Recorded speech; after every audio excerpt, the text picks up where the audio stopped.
the studios of KPFK Pacifica Radio in Los Angeles, this is Uprising and I'm Sonali Kohatkar. It's Monday, December 8th, 2014.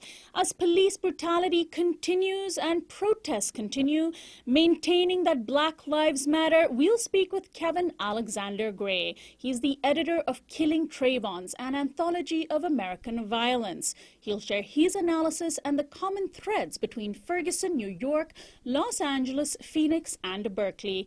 That's coming up after the news. Joining us now to analyze today's breaking news headlines is Rahul Mahajan. He is an author and a sociologist. His book is called Full Spectrum Dominance, U.S. Power in Iraq and Beyond. Hi, Rahul. Hi, Sonali.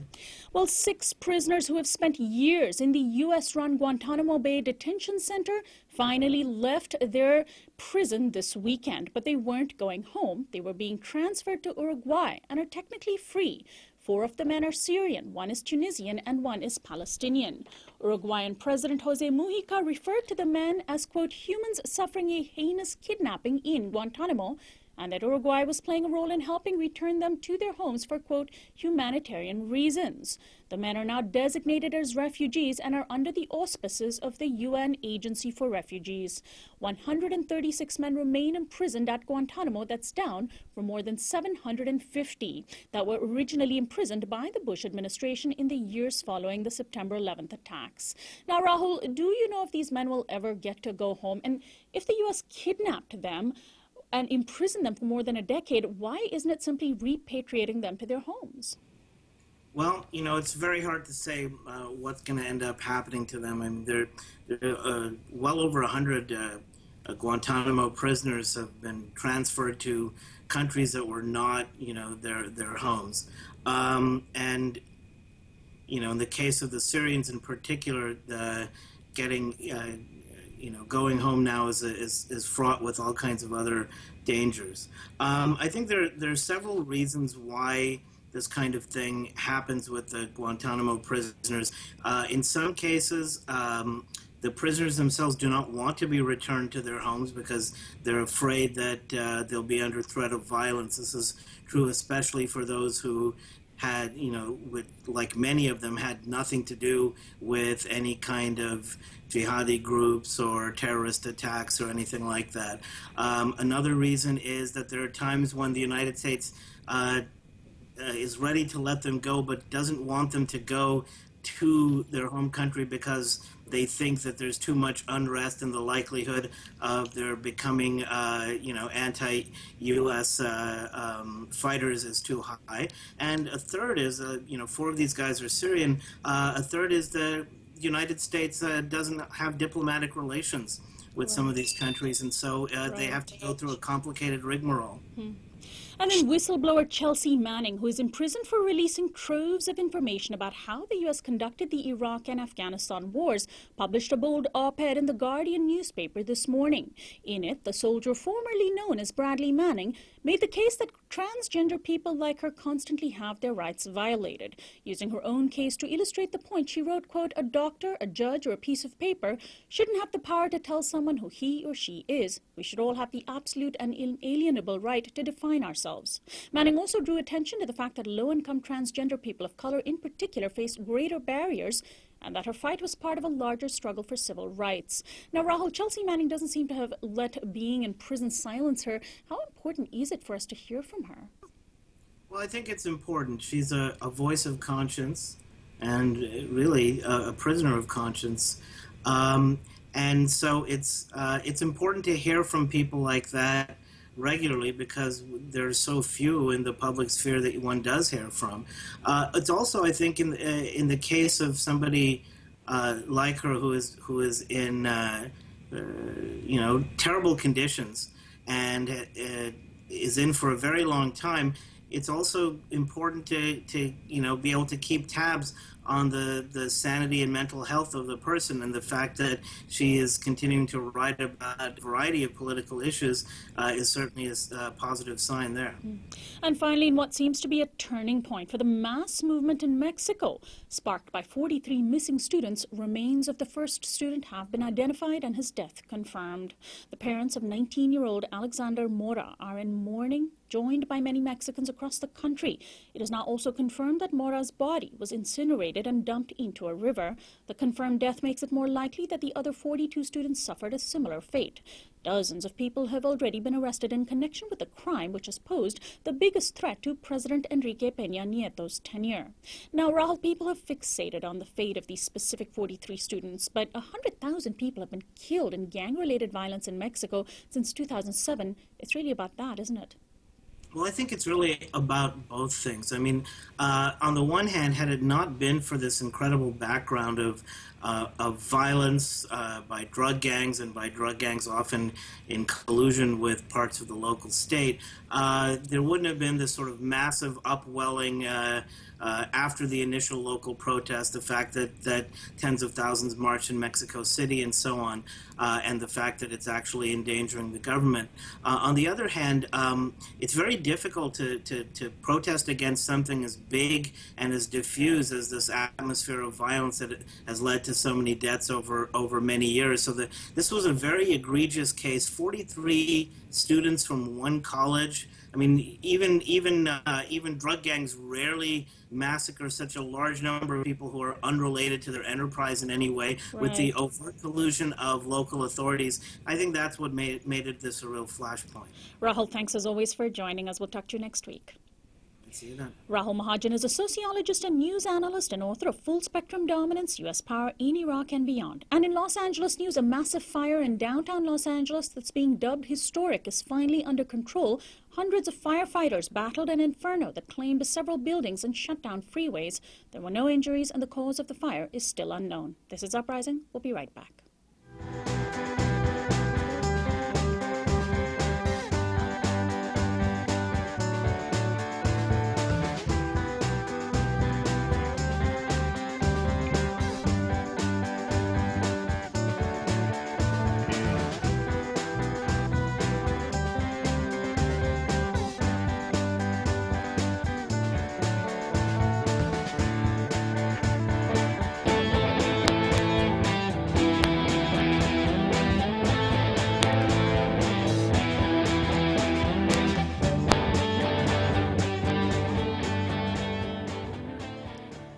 Welcome back to Uprising. I'm Sonali. Protests over the killings of unarmed black men by police continued over the weekend in cities around the country. The non-indictments of the police officers whose actions directly led to the killings of Michael Brown in Ferguson, Missouri, and Eric Garner in New York have indicted a firestorm of anger in communities that have for years struggled to call attention to police abuse and killings. In Berkeley, hundreds of people gathered in front of the Berkeley Police Department. Protesters and police clashed as officers released tear gas on activists. In Riverside, California, a large crowd of people protesting police brutality were targeted by a BMW car that drove through, hitting several people. In Seattle, a number of people were arrested after confronting police. In Los Angeles on Friday, where this program is produced, a white man was fatally shot by police on the corner of Hollywood and Highland, a popular tourist spot. Police say the man was armed, but photos of the scene show the victim was holding a small Swiss Army knife. While LAPD has not released the name of the victim, witnesses say he was a street performer who used a fake knife as part of his act and that he did not attack anyone. Just a day earlier, activists had been protesting police abuse on that very corner. Daniel Pantaleo's non-indictment for the chokehold death of Eric Garner in Staten Island has drawn even more criticism from establishment figures, primarily because that incident was clearly captured on camera.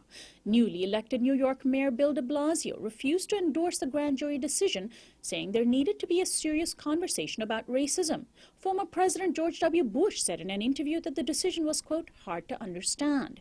TV shows like SNL and Jon Stewart's The Daily Show also took aim at the decision. Joining us today to examine the wide-ranging impact of what's been happening in the last few weeks is Kevin Alexander Gray. He co-edited the new book, Killing Trayvons, an Anthology of American Violence, along with Jeffrey St. Clair and Joanne Wipajewski.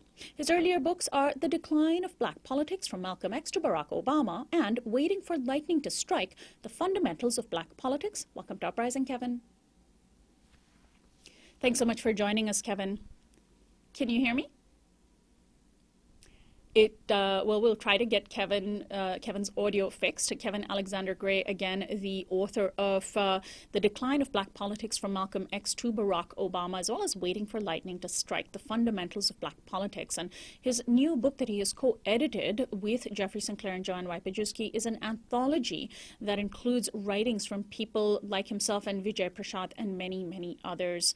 Again, we're going to be talking about police violence and the reaction to it, the response from activists all over the country, whether we're talking about Ferguson, Missouri, or New York City, or Berkeley, Riverside, Los Angeles, and many other parts of the country. There has also been a lot of activity in Phoenix, Arizona, where a man named Romain Brisbane was recently killed by police who say that he had a gun and some marijuana in his car, but not on him when he was killed. So a lot to talk about.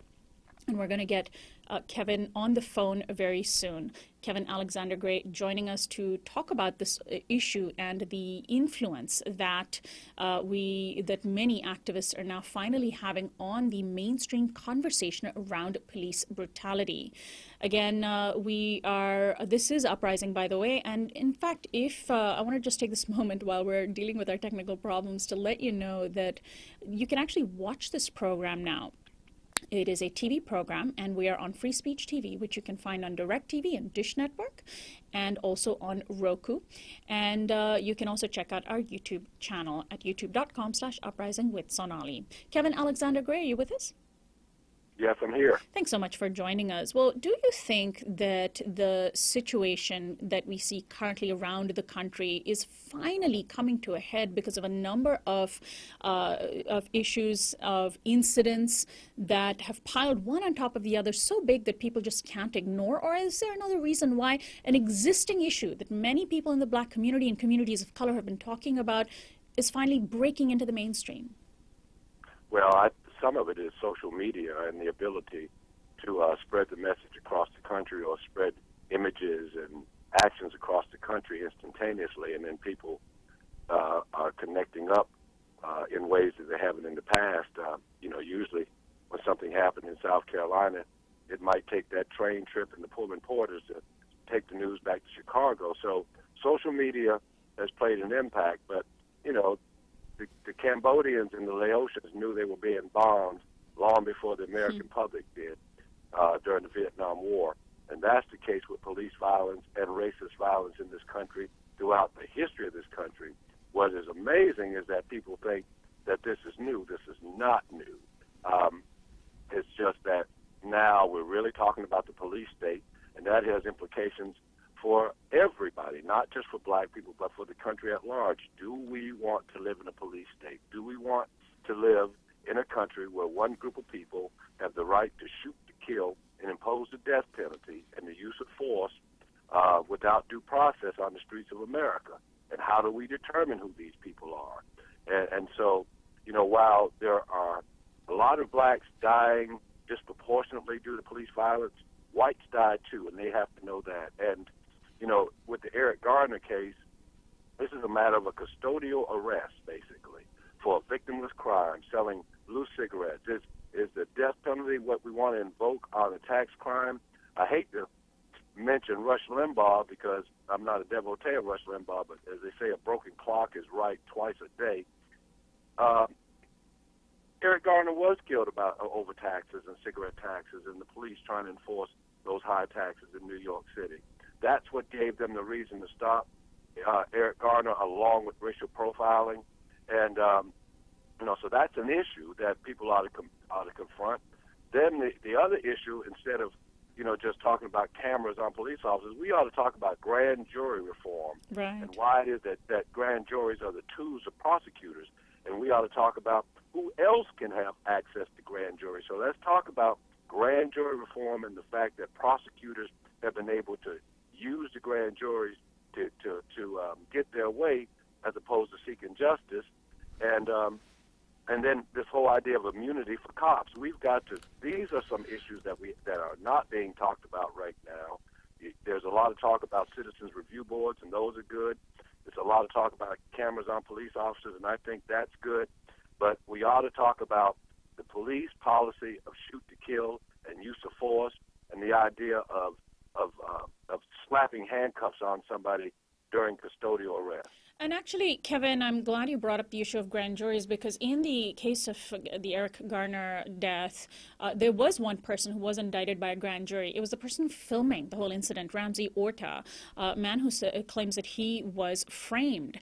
And the police who testified in front of the grand jury, the other police, aside from Daniel Pantaleo, got immunity for testifying, which is just incredible. And so you can see how these folks are being, people who are speaking out are being targeted. And, you know, Ramsey Orta claims he was framed and is being retaliated against. There's also the case of the young man in Ferguson, Missouri, Rasheen Aldridge, a 20-year-old man, the youngest member of the Ferguson Commission, so somebody that has been picked as an official part of the conversation that needs to happen around addressing police violence and brutality. He's been charged with a misdemeanor assault for allegedly pushing an officer. He met with President Obama, and now he himself is facing an assault charge. I mean, that's incredible.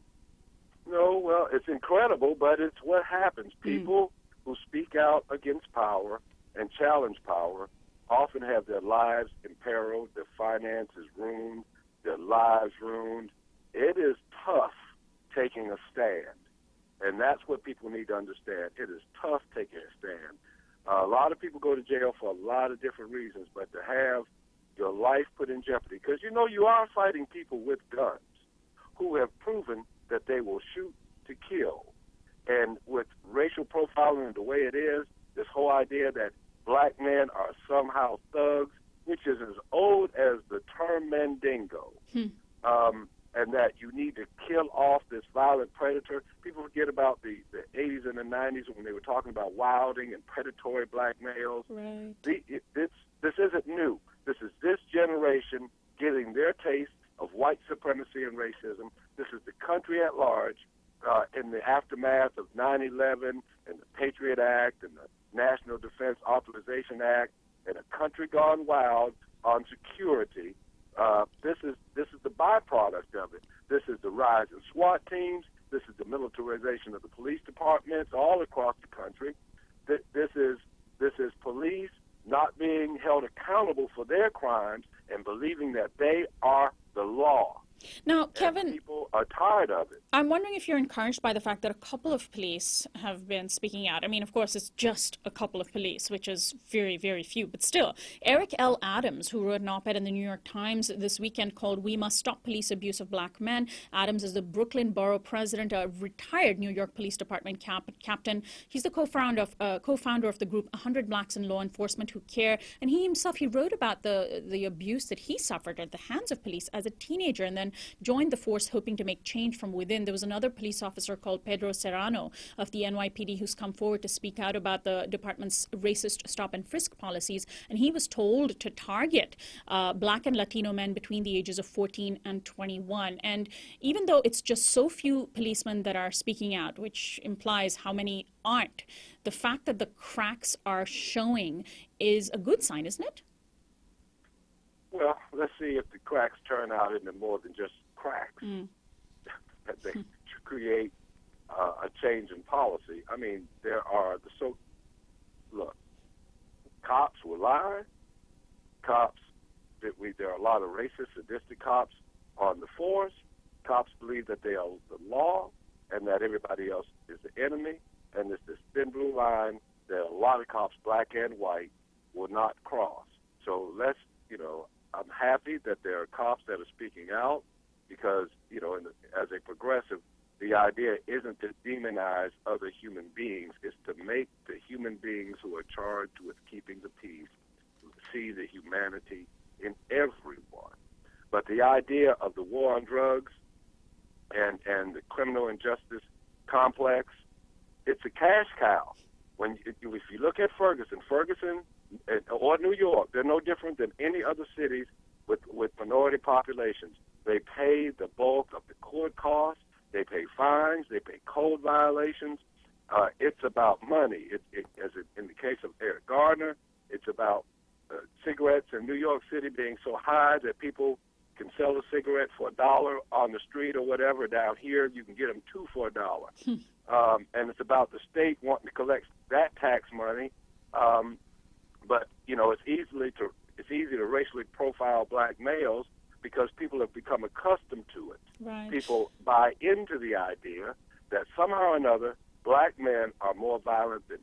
everyone else. And actually, in the face of the fact that this country has killed 30 million people in the last 20, 30 years, and it hadn't been black people calling those shots. let me in fact pick up on what you just said. In Phoenix, Arizona, hundreds of people protested on Friday against the police killing of an unarmed black man named Rumain Brisbane. Police said he got into a scuffle with a cop and was reaching into his waistband, which the cop thought was a gun, and he was shot to death. It turns out he was basically reaching for a bottle of pills. Right after he was shot, the police announced that they found marijuana and a gun in his car, but this was already after they had killed him. And this is the playbook, right? It's uncanny how many unarmed black men insist on sticking their hands apparently into their waistband or into their pockets while they're being confronted by police. And it's uncanny how many of them are simply, just criminals waiting to be caught. This is the playbook. This is the pattern, and it should be really apparent to us, shouldn't it? Well, it should be. I mean, it goes back to the idea of Richard Pryor skit, I'm reaching into my pocket for my wallet. And for a while, wallets look like guns to police. It's just a pretext to kill people. And to kill people who, if they were adjudicated for the crimes that the police accused them of, they wouldn't get the death penalty. There are some people who believe that police ought not carry guns, that they come to a crime scene after a crime is committed. They ought to have, if they have to have guns on at certain points in what they're doing in an operation, that's one thing. But, the cop on the block, if you go back and look at the number of police that are killed by assailants or beat to death by assailants, it's the number's minimal. Most cops die on the job due to traffic violations or traffic accidents. So this idea that police are under assault and in danger by the people, the numbers don't bear that out. So, as I said, we've got to stop this march toward a police state. We've got to hold police accountable. When they commit crimes, they have to be brought before the bar of justice, and that's just the way it is. And people need to stay in the streets, and they need to organize locally. It just isn't about Eric Garner. It just isn't about Mike Brown. And it just isn't about black men. We've got the case of Ayanna Jones in Detroit, or Katherine Johnson. And Ayanna Stanley Jones was a 7-year-old child who was sleeping when she was killed, and the cop was let off the hook. Right. So, I mean, it just doesn't happen to black males. It happens to whites. It happens to black females. Yeah. Cops right now need to be reined in, and we need to hold those who commit murder accountable for their crimes, and we have to hold prosecutors accountable for their misdeeds and their misuse of the grand jury system. Now, Kevin, the people who've been protesting around the country, in some cities, there have been a lot of young white activists who have been joining in, holding up signs saying Black Lives Matter.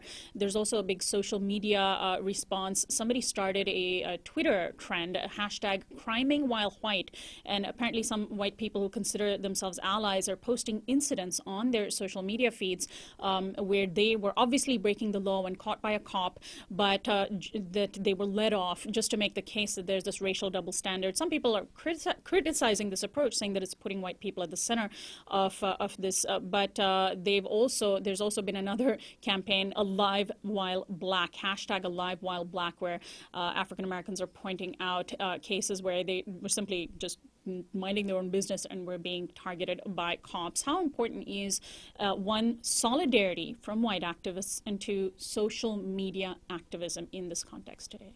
Well, look, we're building a movement, and we ought to be building a multiracial, multi-issue coalition of people. That's what a progressive movement is about. But that also means that white people understand what skin privilege is, which apparently the folk who are protesting and doing that particular action are giving an example of. But it's one thing to give an example of white privilege and reject it, and then go back and live your life basking in that privilege. And because this movement isn't about isn't about entitlement or privilege. It's about justice. So we've got to stay focused on that. If people of all colors want to fight for justice, people ought to reach out to each other. That does not mean that those people, the people who are most oppressed, who ought to be leading the movement, are displaced by those who claim to be their allies. So there's a nuance there, is what you're saying. Finally, Kevin, very briefly, what do you make of President Obama's response? I know you've been a strong critic of him, and he did meet with some folks. A lot of people say his response has been very weak.